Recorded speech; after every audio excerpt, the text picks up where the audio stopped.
주시는 하나님의 말씀을 받는 시간입니다. 누가복음 22장 42절 말씀. 자, 누가복음 22장 42절 오늘의 말씀을 다 함께 봉독하겠습니다. 이르시되 아버지여 만일 아버지의 뜻이거든 이 잔을 내게서 옮기시옵소서. 그러나 내 원대로 마시옵고 아버지의 원대로 되기를 원하나이다 하시니. 아멘. 아버지 만일 아버지의 뜻이면 내게서 이 잔을 거두어 주십시오. 그러나 내 뜻대로 되게 하지 마시고 아버지의 뜻대로 되게 하십시오. 누가복음 22장 42절 말씀입니다. 오늘의 말씀은 구원의 문을 열어주신 예수님에 관한 말씀입니다. 우리를 구원한 슈퍼 히어로 예수님에 대한 이야기입니다. 십자가를 앞에 두시고 예수님이 무엇을 하셨는지를 오늘 본문은 소개합니다. 누가복음 22장 39절에 46절이 오늘 말씀의 배경입니다. 감람산에서 기도하시는 예수님에 관한 이야기였습니다.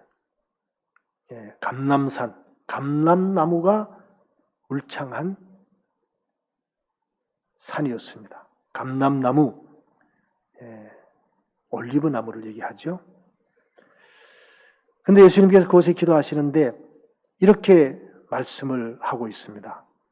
습관을 좇아 기도하셨다.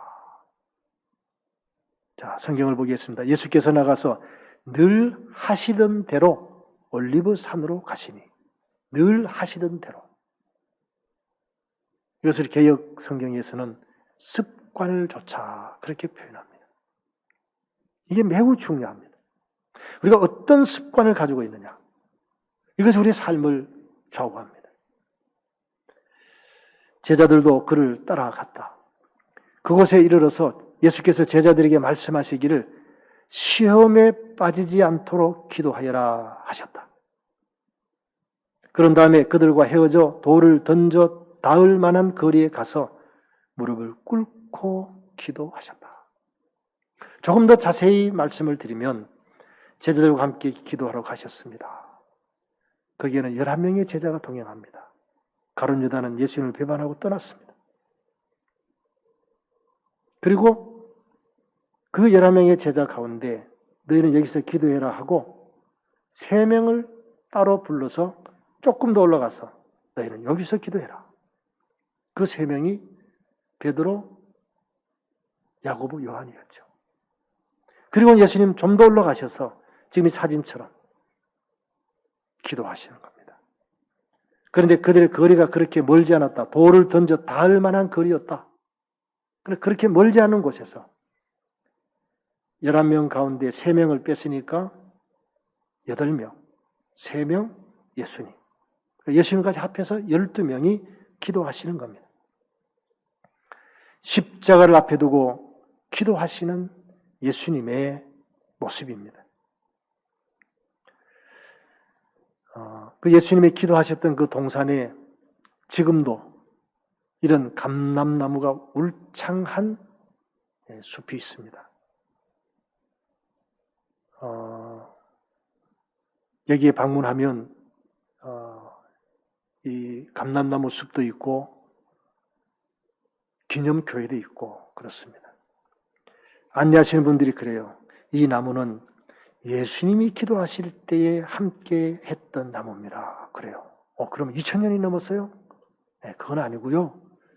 그때 감람나무가 그때 거는 죽었지만 그때 떨어졌던 씨가 또 자라서 지금 이렇게 여기까지 온 겁니다.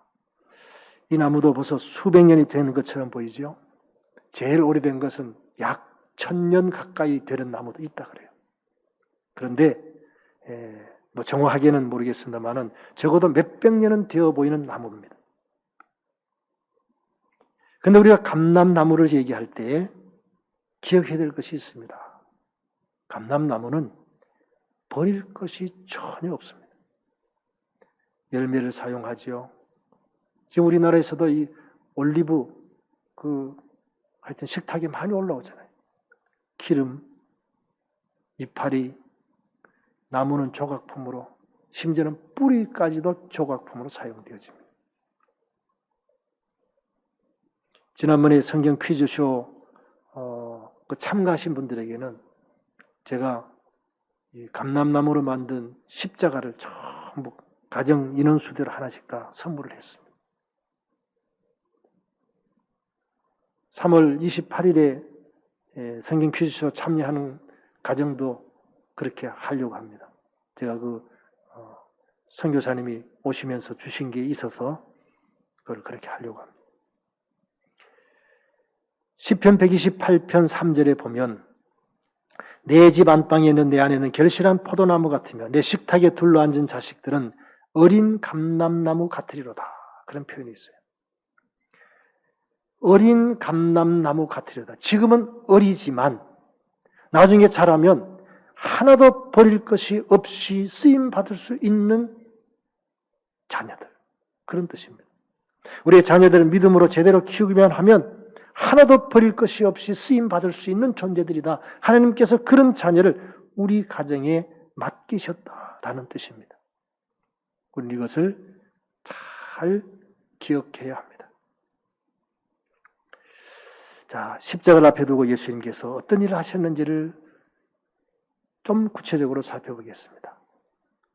제일 중요한 오늘 말씀의 핵심은 습관을 따라 기도하셨다는 사실입니다. 예수께서 나가사 습관을 따라 감람산에 가심에 제자들도 따라갔더니, 아까 읽었던 것은 세번역 성경이었고 지금 이거는 개역 개정판입니다. 늘 하시던 대로 습관을 따라. 오늘 우리는 십자가 같은 이런 어려운 일이 있을 때 제일 먼저 뭐 합니까? 정말 고민스러운 일이 있을 때 제일 먼저 뭐 합니까? 예수님은 습관을 따라 기도하셨습니다. 오늘 말씀을 적용할 때에 나는 어려운 일이 있고 힘든 일이 있고 중요한 일이 있을 때마다 제일 먼저 뭘 해야 될까? 정답이 나오죠? 기도하는 일입니다. 그런데 이것이 습관이 되도록 하는 겁니다. 습관이 되도록. 새벽을 깨우는 습관. 새벽을 깨운다는 것은 새벽에 기도한다는 것이죠. 다니엘은 하루에 3번 기도하는 습관이 있었습니다. 다윗은 내가 새벽을 깨우리로다 하면서 새벽을 깨우는 믿음의 사람이었습니다. 예수님께서도 습관을 쫓아 기도하시고 특별히 새벽 미명에 아직 동이 트기 전에 기도하셨다. 하루를 시작하면서 기도하고 시작하시는 그 좋은 습관, 우리는 그것을 배워야 합니다. 습관의 영성이다라고 하는 참 좋은 책이 있습니다. 당신이 사랑하는 것이 당신입니다. 부제가 그렇습니다. 이 말은 뭐냐 하면 내가 좋아하는 것이 곧 나의 모습이다. 그런 겁니다. 내가 뭘 좋아하고 있는가? 그것을 한번 찾아보라는 거죠. 행동은 생각이 아니라 욕망에서 나온다. 욕망은 생각이 아니라 습관에서 나온다. 습관은 생각이 아니라 예전을 통해서 형성된다. 그래서 이 습관의 영성이다라는 이 책 속에서는 특별히 예전을 통해서 우리가 좋은 습관을 형성해야 된다. 예배를 통해서, 예전을 통해서 영적인 습관을 형성해야 된다. 그렇게 말씀합니다. 그래서 우리가 지금 이 코로나 상황이지만 할 수만 있으면 모여서 예배 드리기를 원하는 것은 바로 이런 습관을, 좋은 습관을 형성하는 비결이 바로 이 예배이기 때문에 그렇습니다. 물론 가정에서도 마음과 뜻과 정성을 다해서 예배 드릴 수 있습니다. 그런데 해보니까 어떻습니까? 처음에는 잘 되는데 두 번째, 세 번째 가다가는 스물 그것이 흐트러집니다. 어떤 권사님의 고백이에요. 처음에는 딱 앉아서 예배를 드릴 때 그 시간 맞춰서 그 다음에 시간이 왔다 갔다 하더래요. 어느 순간인가 소파에 누워서 이렇게 보고 있더라는 거예요. 그게 우리의 연약함입니다. 그래서 우리는 모여서 예배를 드려야 합니다.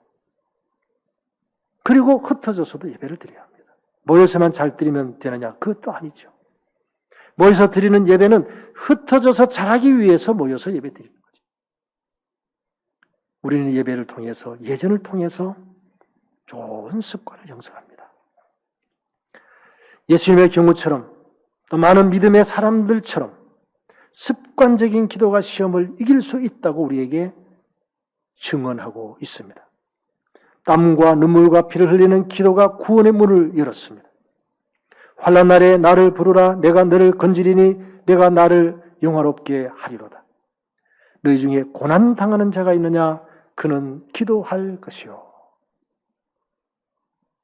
습관적인 기도. 이것이 시험을 이기는 비결임을 예수님이 우리에게 보여주셨고 또 많은 믿음의 선배들이 우리에게 증언하고 있습니다. 특별히 오늘 여기에서 예수님께서 겟세마네 동산에 이 감람산에서 기도하실 때에 땀과 눈물과 피를 흘리는 기도를 했다. 이런 표현을 썼습니다. 이 세 가지는 매우 중요한 의미가 있습니다. 땀은 노력의 상징입니다. 천재는 99%의 땀과 1%의 영감으로 이루어진다고 했죠. 땀을 흘리기를 좋아하는 국민은 반드시 번영과 행복의 밝은 길을 걸을 것입니다. 우리나라가 한강의 시역을 이룬 가장 중요한 이유가 무엇입니까? 우리가 땀 흘려 일했기 때문이었습니다. 독일에 가서 광부로, 가로사로, 중동에 가서 산업전사로 정말 땀을 많이 흘렸습니다. 그것이 오늘의 대한민국을 만드는 밑거름이 되었다는 것입니다. 두 번째, 눈물은 정성의 상징입니다. 성경에 보면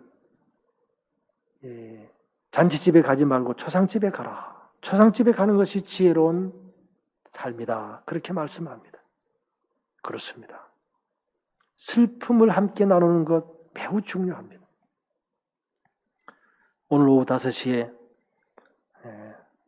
우리 입관 예배가 있는데 여러분들 할 수 있으면 많이 동참해서 슬픔을 당한 가정을 위로해 주시기를 바랍니다. 우리 천안은 99명까지 모여서 장례식 할 수가 있어요.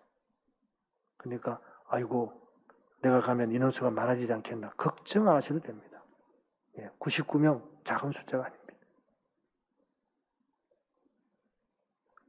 특별히 우리의 자녀와 가족의 영혼을 위해서 눈물 흘리며 기도하는 기도의 사람들이 필요합니다. 우리 자녀들이 잘 안 된다, 자녀들이 신앙생활 잘 못한다, 여러 가지 그런 고민을 하고 있습니다. 그러면 저는 이런 질문을 던지고 싶어요. 그 자녀를 위해서 눈물을 흘려 기도해 보셨습니까? 눈물을 흘려 기도해 보지 않은 분들은 그 의미가 무엇인지 잘 몰라요. 내 자녀를 위해서, 내 가족을 위해서, 그 영혼을 위해서 눈물을 흘려 기도해 보셨는가? 지금은 사랑의 눈물, 감사의 눈물, 참회의 눈물, 긍휼의 눈물이 필요한 시대입니다. 눈물이 사라진 시대. 세 번째로 필은 용기와 생명의 상징입니다. 인간은 가장 사랑하는 자를 위하여 피를 바친다고 합니다. 그래서 조국을 위하여, 사랑하는 이를 위하여, 진리를 위해서 목숨을 바칩니다. 헤비타트 마을에 아버지가 이 간이 좋지 않아서 간 이식을 받아야 되는데 해병대에 다니는 아들이 간 이식을 하였다 그래서 어제 그저께 간 이식 수술을 받았어요. 그건 피를 나누는 거죠. 제가 작년에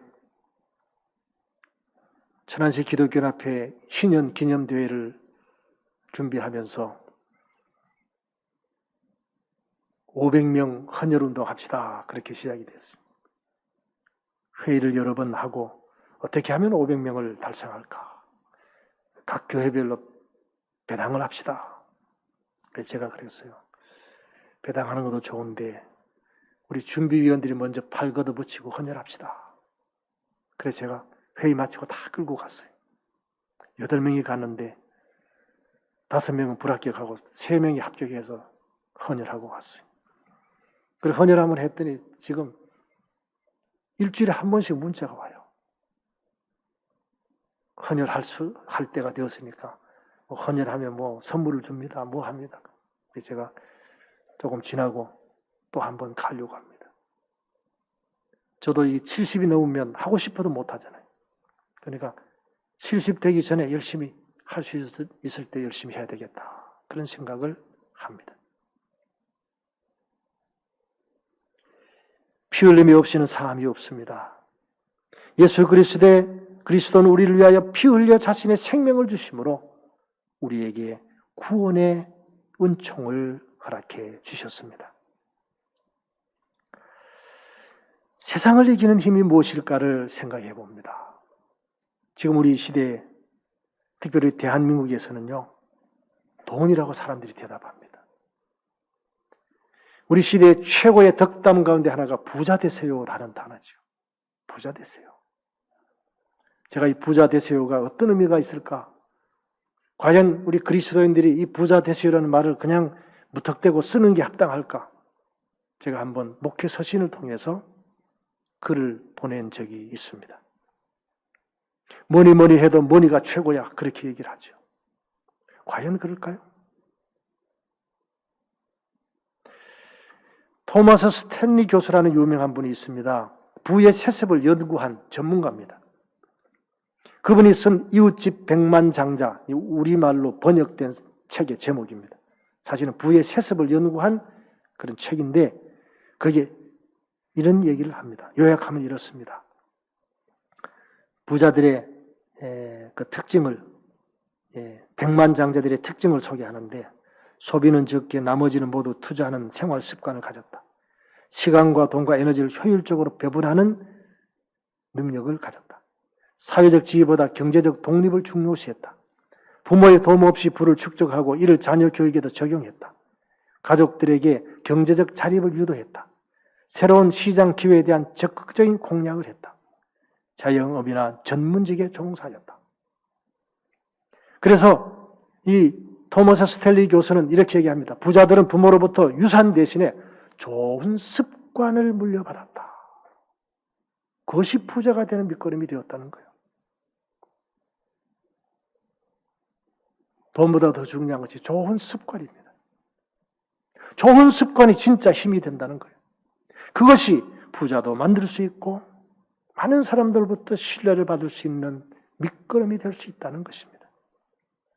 그래서 오늘 말씀은 얘기합니다. 가장 강력한 힘이 무엇인가? 오늘 예수님이 우리에게 말씀하시고 성경은 우리에게 증언합니다.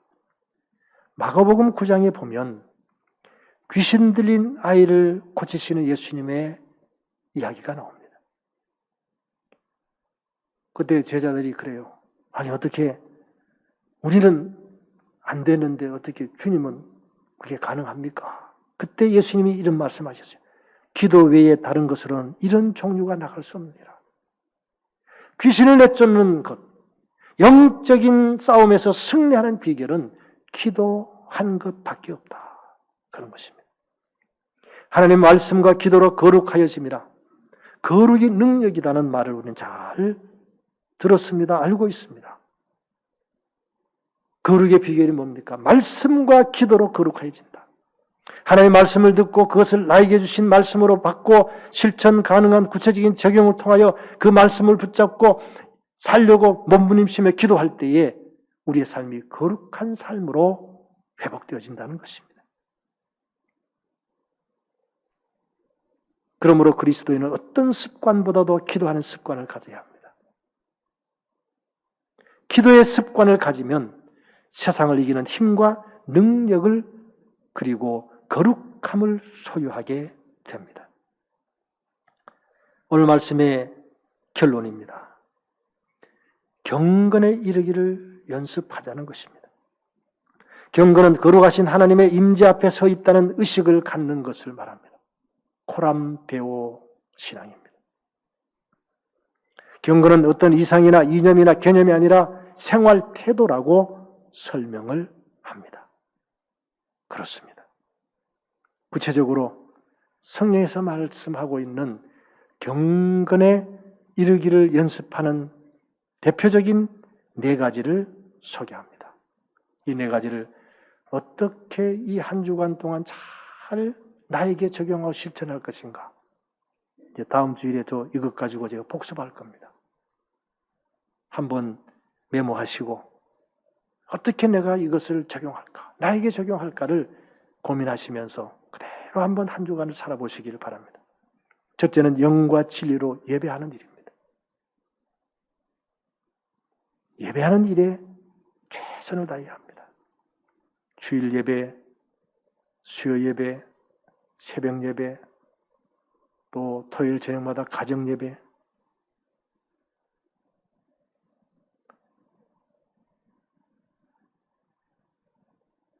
두 번째는 하나님의 말씀을 주야로 묵상하는 겁니다.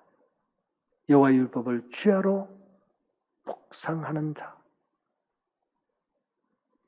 그것이 복된 사람입니다. 매일 우리가 잠언의 말씀을 묵상하면서 하루를 시작하자 그랬는데, 특별히 이번 사순절 시간 동안에는 사순절 특별 새벽 기도회를 진행하면서 전반부 20일은 우리가 지켜야 할 마음 20가지, 후반부 20일은 우리가 버려야 할 마음 20가지를 묵상하고 있습니다. 매일 오후 5시가 되면 다음날 묵상할 자료가 카톡으로 전달되지요. 그 말씀을 묵상하시면 돼요. 성경 말씀 묵상하고 그 내용을 가지고 나에게 어떻게 적용할까를 묵상하시는 겁니다. 그리고 그것을 신앙생활 일지에 기록하시고 또 하루를 마무리하면서 내가 잘했는지 한번 체크해 보시고, 그래야 발전이 있어요. 그렇게 안 하면요, 맨날 들어도 그냥 나와 상관없는 말씀이 되어버려요. 아무리 좋은 말씀을 들어도 나에게 적용하지 않으면, 실천하지 않으면 그것은 나와는 아무 상관이 없는 말씀이 되는 거예요. 그래서 어제나 그저께나 똑같은 삶을 사는 거예요. 변화되지 않는 삶을 사는 거예요. 정말 주님을 닮아가기를 원하고 경건에 이르기를 연습하기 위해서는 나에게 주시는 말씀으로 실천 가능한 구체적인 적용을 하고 순종해야 합니다. 세 번째는 항상 기뻐하고 쉬지 말고 기도하고 범사에 감사하라. 이는 그리스도 예수 안에서 너희를 향한 하나님의 뜻이니라. 우리 이것을 실천하는 것입니다. 경건하여 그의 뜻대로 행하는 자가 되라. 그의 뜻대로 행하는 자가 형제요 자매요 모친이라. 예수님께서 사역을 하시는데 형제들이 왔어요. 어머니가 왔어요. 그러니까 예수님, 저 어머니하고 예수님 동생들이 왔어요. 그러니까 누가 내 모친이요 형제냐? 주의 뜻대로 행하는 자가 내 모친이요 형제니라. 그렇게 말씀해요. 아무리 육신적으로 부모이고 형제라도 우리가 하나님의 뜻을 따라서 사는 삶이 아니면 어떻게 보면 영적으로는 하나가 될 수가 없는 거죠. 우리는 하나님의 뜻을 행하는 자가 되어야 합니다. 바로 경건은 하나님 앞에서 이 말씀대로 살아가는 삶의 태도입니다. 이제 이렇게 하나님의 자녀로 살아가는 우리들에게 주시는 은혜를 살펴보겠습니다. 첫째는 모든 죄와 사망과 율법의 우리를 해방시켜 주시는 은혜를 경험합니다. 진정으로 우리가 이 구원의 은혜를, 하나님의 자녀가 되는 이 감격을 누리는 삶을 산다라고 하면 우리는 악과 고난과 죄와 사망과 율법으로부터 자유한 삶을 살아가게 됩니다. 죄책감에 더 이상 사로잡을 필요 없고 이제는 주님을 향해서 주님이 원하시는 그 삶의 헌신함으로, 과거에는 억눌린 삶을 살았는데 이제는 자유한 삶, 그 자유가 방종의 삶이 아니라 하나님의 영광을 위해서 살아가는 삶으로 바뀌어지게 되는 겁니다.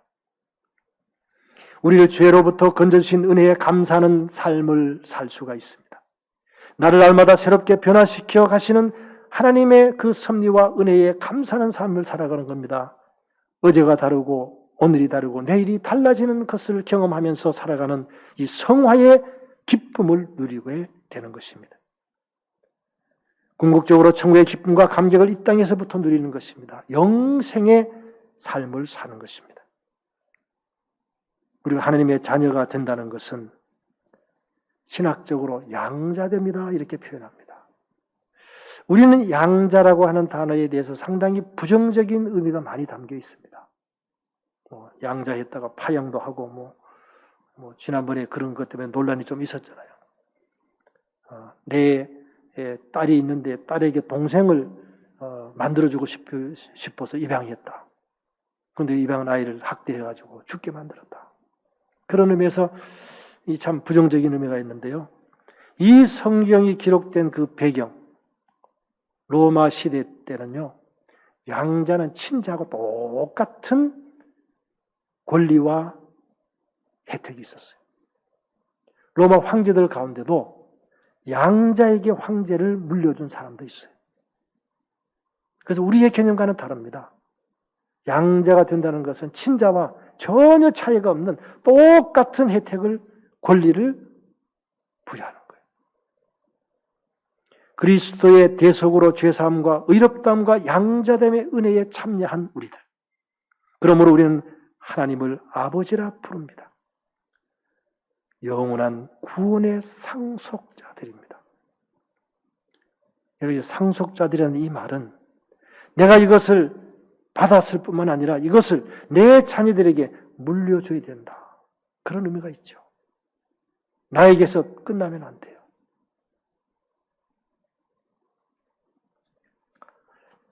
주님은 하나님의 뜻에 순종하여 치욕과 고난의 십자가를 기꺼이 지심으로 우리를 모든 죄와 사망에서 해방시켜 주셨습니다. 구원의 길을 열어주신 예수님을 믿고 기도하는 거룩한 습관을 훈련하고 형성하여 예수님의 신실한 제자의 길을 걸어가야 합니다. 특별히 사순절 특별 새벽 기도회에 성전 예배에 참여하시고 또 실시간으로 중계되는 그 기도회에 참여하시고 또 그것도 어려우시면 유튜브에 게시된 영상을 통해서 매일 참여하셔서 우리가 지켜야 할 마음 20가지를 지키고 버려야 할 마음 20가지를 버리는, 그러므로 주님을 더 닮아가는 사순절이 되어지시기를 주님의 이름으로 부탁을 드립니다. 기도하겠습니다.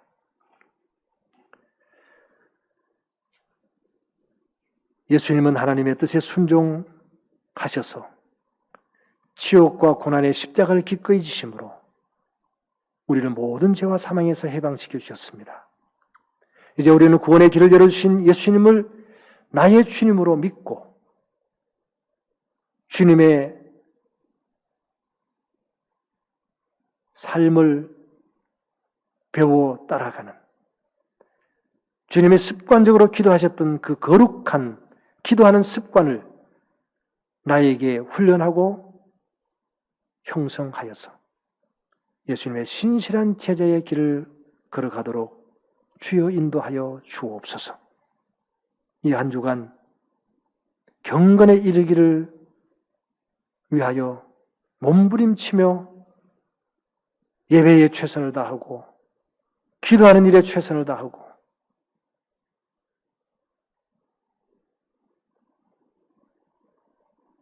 기뻐하고 기도하고 감사하는 일에 최선을 다하고, 그러므로 주님의 신실한 제자가 되게 하여 주옵소서. 예수님의 이름으로 간절히 축복하며 기도하옵나이다. 아멘.